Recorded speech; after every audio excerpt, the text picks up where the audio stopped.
O Senhor esteja convosco. Proclamação do Evangelho de Jesus Cristo segundo João. Naquele tempo disse Jesus aos judeus: em verdade vos digo, se alguém guardar a minha palavra, jamais verá a morte. Disseram então os judeus: agora sabemos que tens um demônio. Abraão morreu e os profetas também, e tu dizes: se alguém guardar a minha palavra, jamais verá a morte. Acaso és maior que nosso pai Abraão, que morreu, como também os profetas? Quem pretendes tu ser? Jesus respondeu: se me glorifico a mim mesmo, minha glória não vale nada. Quem me glorifica é meu Pai, aquele que vós dizeis que é vosso Deus. No entanto, não o conheceis, mas eu conheço. E se dissesse que não o conheço, seria um mentiroso como vós. Mas eu conheço e guardo a sua palavra. Vosso pai Abraão exultou por ver o meu dia. Ele o viu e alegrou-se. Os judeus disseram-lhe então: nem sequer 50 anos tens e viste Abraão? Jesus respondeu: em verdade vos digo, antes que existisse, eu sou. Então eles pegaram em pedras para apedrejar Jesus, mas ele escondeu-se e saiu do templo. Palavra da salvação.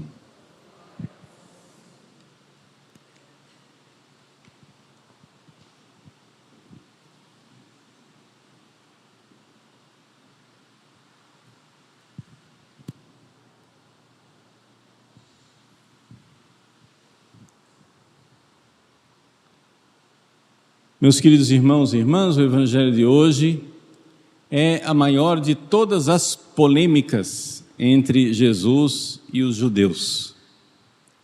Polêmica tão grande que a liturgia reformada quer um pouco amenizar o lado dos judeus e não lê uma série de versículos importantíssimos, no entanto, para interpretar.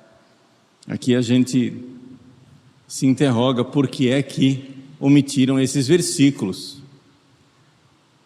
Eu vou fazer o serviço de ler esses versículos para vocês.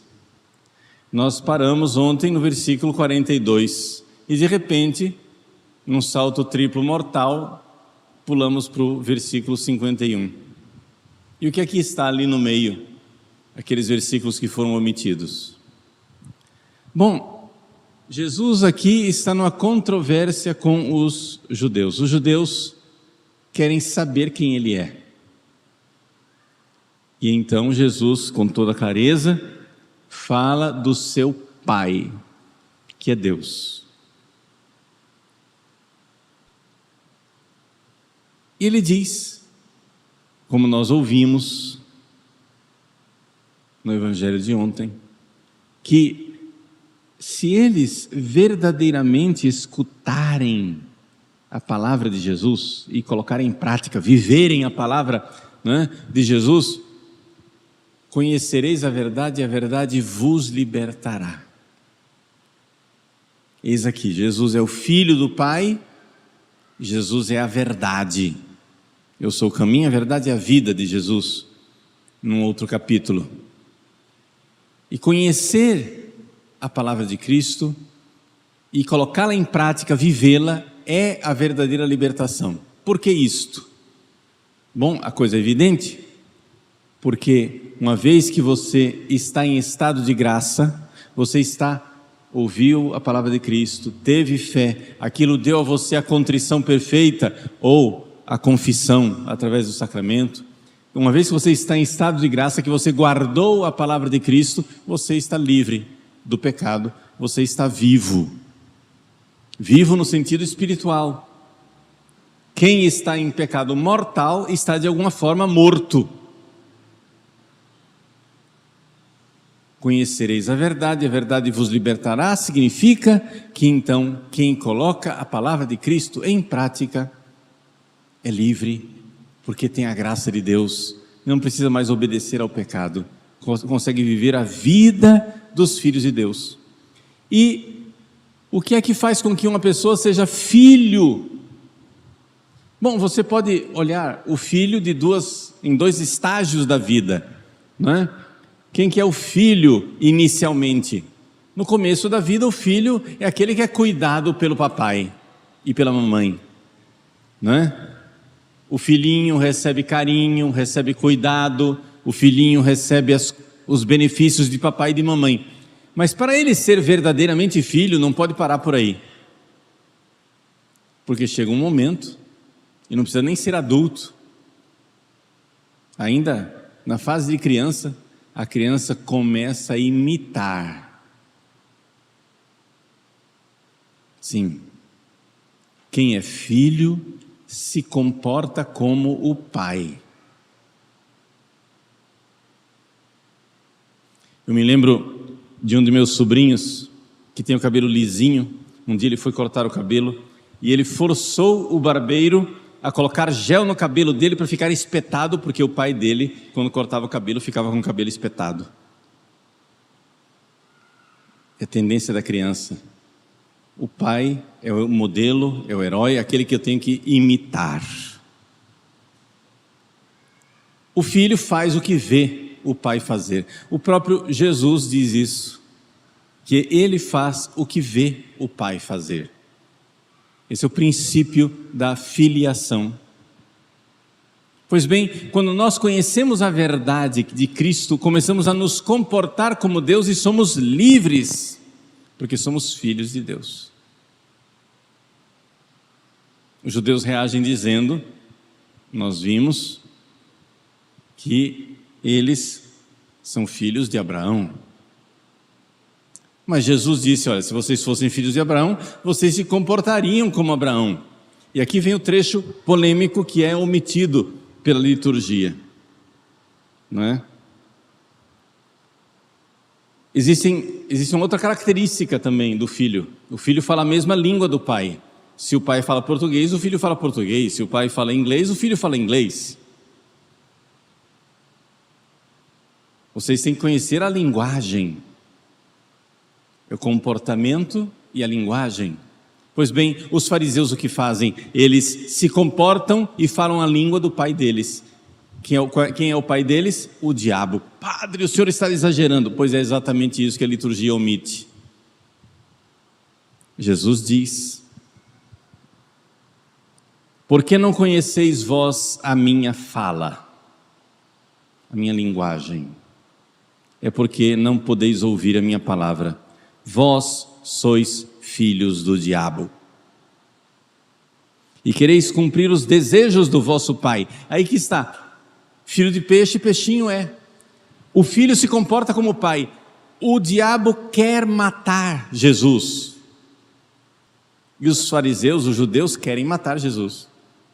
Eles estão se comportando como o pai deles, porque é evidente, o diabo, vamos dizer com clareza, o diabo não faz sexo, e o diabo não cria pessoas. Tem duas maneiras de você dar origem a seres humanos: ou pela procriação, o sexo, ou pela criação, que é o que Deus faz. Cria, né, as pessoas. Pois bem, o diabo nem cria e nem procria. Como que o diabo pode ser pai de alguém? Se essa pessoa ouvir a palavra mentirosa do diabo e fizer o desejo do seu pai, imitando o seu pai. O diabo tem duas características que Jesus chama a atenção. Ele é o pai da mentira e ele é homicida desde o princípio. Ele é o pai da mentira. O diabo mentiu para Eva. E ele é homicida desde o princípio. Foi por ele que a morte entrou no mundo. Pois bem, os judeus são filhos do diabo por quê? Porque são mentirosos, como o diabo, e porque ouvem as mentiras do diabo, falam a mesma língua do pai.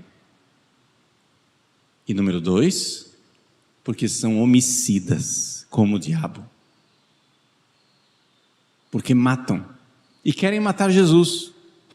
Jesus diz, vós sois filhos do diabo e quereis cumprir os desejos do vosso pai. ele era homicida desde o princípio e não permaneceu na verdade, porque a verdade não está nele. Quando ele diz a mentira, fala do que lhe é próprio, porque é mentiroso e o pai da mentira. Esses versículos são importantíssimos. Não porque a gente quer pegar no pé dos judeus, mas porque esses versículos falam do nosso adversário, o diabo. Os nossos inimigos não são judeus. Existem judeus boníssimos que se converteram, que são santos canonizados. E mesmo judeus que não se converteram, não são todos pérfidos, maldosos e homicidas como esses daqui do Evangelho. Jesus não está emitindo um julgamento a respeito de uma raça. Jesus está emitindo um julgamento a respeito de um comportamento. Vocês, enquanto estão se comportando como o diabo, vocês são filhos do diabo. Portanto, não devemos ler esse evangelho aqui e aplicá-los aos judeus. Devemos ler esse evangelho aqui e aplicá-los a nós. Eu, católico, de missa diária, de comunhão frequente, pergunto: eu estou falando a língua do diabo? Eu falo a língua do meu pai? A língua de Deus é a verdade, a língua do diabo é a mentira. A língua da serpente, ela é bífida, ela é dividida em duas línguas. Ele fala uma coisa para um, outra coisa para o outro, é mentiroso.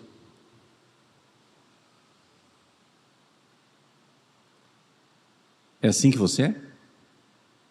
Ah, mas padre, eu contei só uma mentirinha. Uma mentirinha é um pecado venial. Fique bem claro, uma mentira que não prejudicou a outra pessoa é um pecado venial. Mas não existe mentira que não prejudica ninguém.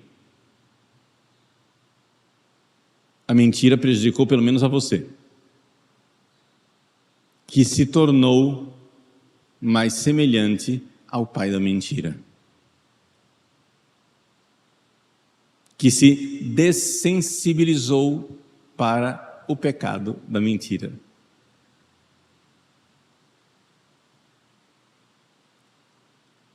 A coisa aqui não é contra os judeus, é contra nossas atitudes diabólicas. Começa assim, começa com pequenas mentiras, mas não somente. Com as mentiras, o diabo torna-se homicida. Porque a pior arma é a arma da palavra. Com uma pistola, você mata uma pessoa. Com uma palavra mentirosa, você pode causar uma guerra e uma revolução. E matar muito mais. Vejam, mas ainda que eu vos diga a verdade, vós não me credes. Qual de vós me arguirá de pecado, se eu vos digo a verdade, porque não me credes? O que é de Deus, ouve as palavras de Deus, por isso vós não as ouvis, porque não sois de Deus. Responderam então os judeus e disseram: não dizemos nós bem que tu és um samaritano, que tens um demônio? Ou seja, eles acusam Jesus de ser samaritano. O que é o samaritano? É um cismático, é de uma religião falsa, não é? Respondeu-lhe Jesus: eu não tenho demônio, mas dou honra a meu Pai, e vós a mim desonrastes. E eu não busco a minha glória, outro que a buscará e fará justiça. E aí começa o evangelho de hoje. Em verdade vos digo que se alguém guardar a minha palavra, não verá a morte eternamente. Aí essa palavra faz todo sentido. Se você omite os versículos anteriores, de onde vem isso? Veja, quem guarda a palavra do diabo, a mentira. Morre homicida. O contrário disso, quem guarda a palavra de Jesus, a verdade, vive. Ou seja, tem vida eterna no seu coração, porque está em estado de graça. Quem guarda a palavra de Jesus é quem verdadeiramente, arrependido dos seus pecados, crendo na sua palavra, recebeu o perdão dos pecados e está em estado de graça. É esse que vive. A vida eterna está em você. Embora você possa morrer, e você vai morrer fisicamente, a vida está em você. Mas se você guarda a palavra do diabo, você morreu de uma morte muito pior do que a morte biológica.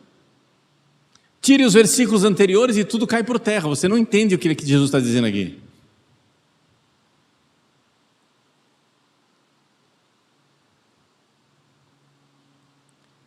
Disseram-lhe, pois, os judeus: agora é que conhecemos que estás possesso do demônio. Abraão morreu e os profetas morreram, e tu dizes: se alguém guardar a minha palavra, não provará a morte eternamente. Acaso és maior que o nosso pai Abraão, que morreu, e do que os profetas que também morreram? Quem te fazes tu ser? Ou seja, quem tu pensas que és? Né? Vejam, os judeus, como sempre, interpretam as coisas literalmente. É interessante isso. E aqui a gente vê uma coisa que é uma miséria de certas tendências teológicas modernas. Como estes judeus pegam as palavras do Antigo Testamento, sobretudo, interpretam tudo literalmente, quando as palavras do Antigo Testamento, para fazerem algum sentido, devem ser interpretadas no sentido espiritual, buscando Jesus, que era quem estava lá. Sim, porque Jesus mesmo diz: porque Abraão viu o meu dia e se alegrou. Ora, como é possível enxergar isso se você interpreta a Bíblia no Antigo Testamento ao pé da letra? Abraão viu Jesus quando imolou Isaque, e Isaque foi salvo. Naquela mesma montanha, Abraão viu o que viria. Jesus que seria sacrificado naquela montanha. O filho Isaque era só um símbolo. Nos símbolos do Antigo Testamento, os profetas viram Jesus. Mas os judeus só sabem interpretar as coisas ao pé da letra.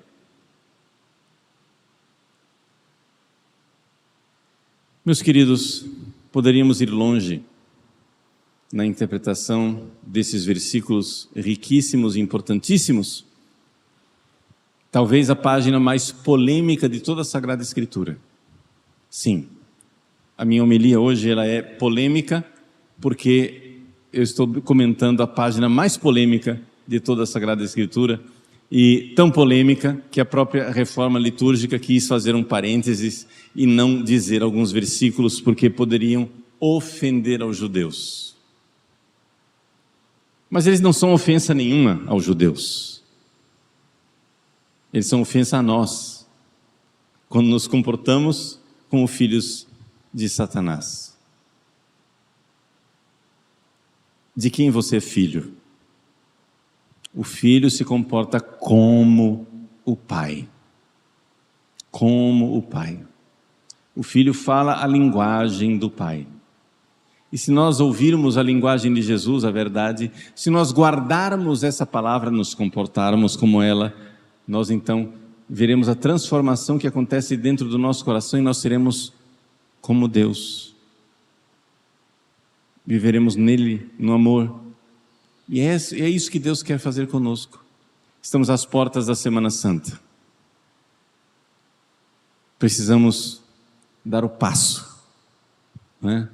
O passo firme, definitivo e definido de viver na verdade. A verdade dói. Jesus disse: a verdade vos libertará, mas ele não disse que a verdade ia ser agradável de ouvir. que a verdade penetra na alma e nos transforma. Mas, embora dolorosa, ela é sim libertadora. Embora dolorosa, ela é sim vivificadora. E enquanto nós vivemos tentando agradar a todos com mentiras, nós terminamos nos enredando em nossas próprias artimanhas. Meus queridos, que esses dias de caminho para a Páscoa sejam para nós caminhos de libertação de toda mentira, de todo homicídio que está dentro do nosso coração, essa coisa de nós desejarmos a morte das pessoas. Não faça isso. Quem quer que os outros morram e vão para o inferno é aquele pai da mentira, homicida desde o princípio. Se você se comporta assim, você não está se comportando como filho de Deus. Os filhos de Deus querem o que Jesus quer. Eu vim para que todos tenham vida eterna e a tenham em abundância. Queiramos a conversão de todos, queiramos, sobretudo, a nossa conversão.